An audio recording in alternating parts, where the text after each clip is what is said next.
Assalamualaikum hai Sobat Muslim, di mana saja selamat mendengarkan ceramah Syekh Celai Jabir. Semoga bermanfaat dan berkah. Dan 4 hal yang menjaminkan banyak rizki, bukan memudahkan rizki. Tolong Bapak Ibu hafal, 4 hal bukan menjaminkan rizki, bukan memudahkan rizki, tidak.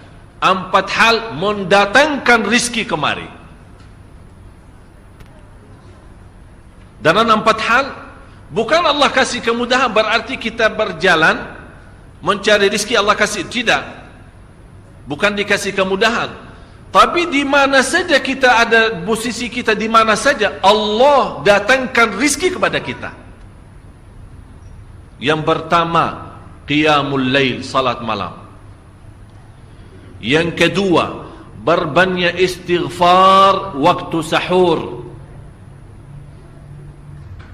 Kalau anda tidak salat malam, jangan tinggalkan istighfar waktu sahur. Waktu sahur kapan?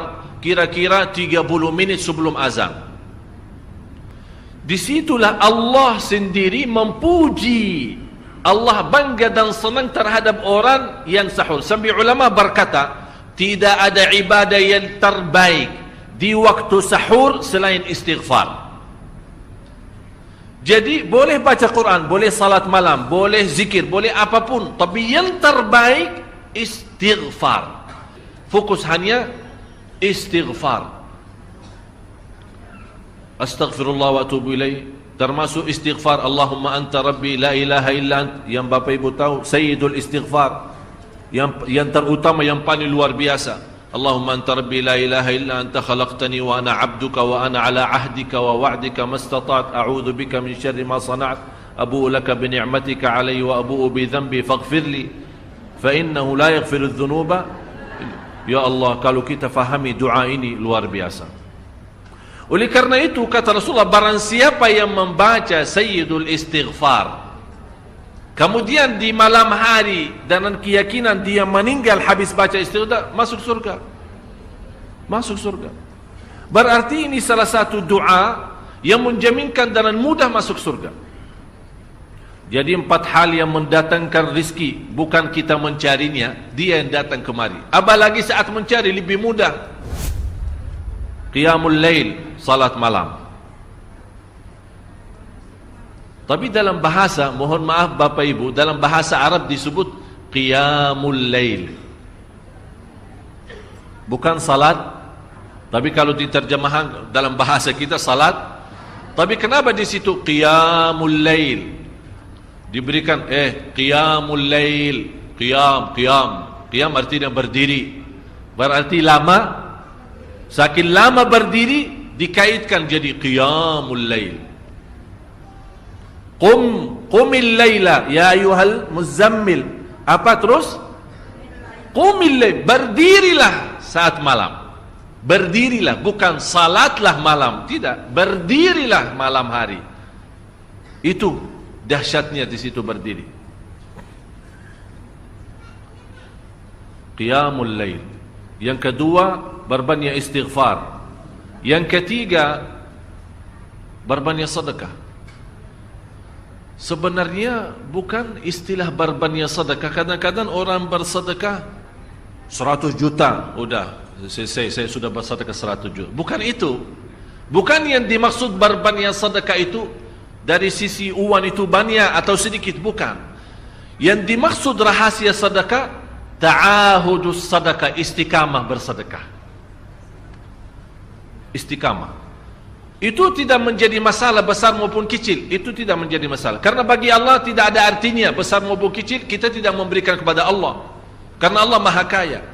Tapi rahasia sedekah itu kita terus menerus sedekah. Siang, pagi, malam, siang, pagi, malam, pagi, besok, terus minggu depan.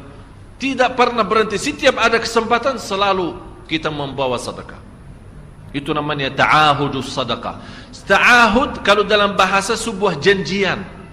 Seolah-olah kita ada kontrak kerjasama antara diri dengan apa? Dengan sedekah. Itu kata ta'ahud, ahad, berjanjian. Saya berjanji. Seolah-olah ada berjanjian antara kita dalam sedekah. Jadi tidak boleh terlepas dari berjanjian, seolah-olah kita menghormati berjanjian. Bagaimana menghormati? Kita terus kerjasama.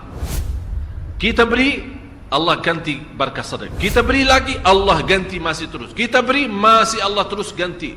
Itulah dahsyatnya sedekah.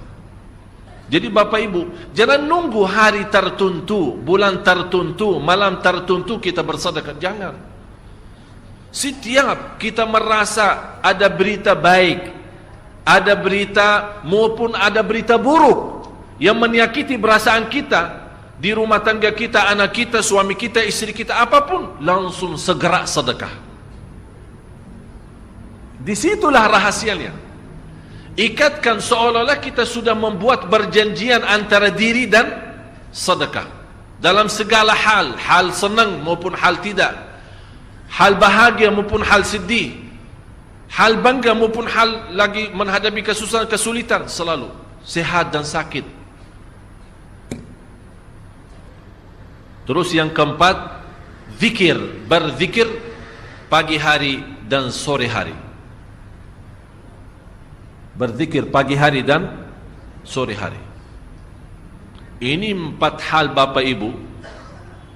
Berdiri malam hari, itu yang namanya tahajud, banjanya atau lamanya berdiri. Berbanyak istighfar waktu sahur. Yang ketiga, berbanyak sedekah. Sudah Bapak Ibu mengerti? Jadi istilah berbanyak sedekah bukan artinya harus banyak dari jumlah hitungannya, tidak. Yang keempat adalah berzikir di pagi hari maupun petang hari. Amman huwa qanitun ana al-laili sajidan wa qa'ima. Sajidan wa qa'ima. Jadi Bapak Ibu, saat kita berdiri lama, walaupun baca satu ayat, diulangi berkali-kali, walaupun baca surah pendek, tapi diulangi berkali-kali, tidak menjadi masalah. Bapak Ibu hanya hafal qulhu. Qulhu dibaca 3 kali, pahalanya seperti baca Al-Quran 30 juz. Ada seorang salih mengajak kawannya, sudah mendekati subuh, ayo bangun salat malam dan baca sepertiga Al-Quran. Langsung orang itu menjawab, bagaimana saya baca, sebentar lagi mau azan. Bacalah qul huwallahu ahad. Salat malam dan qul huwallahu ahad. Jadi Bapak Ibu, yang saya harap, jangan susah fikir, ya Allah saya mau baca apaan. Tidak usah susah fikir.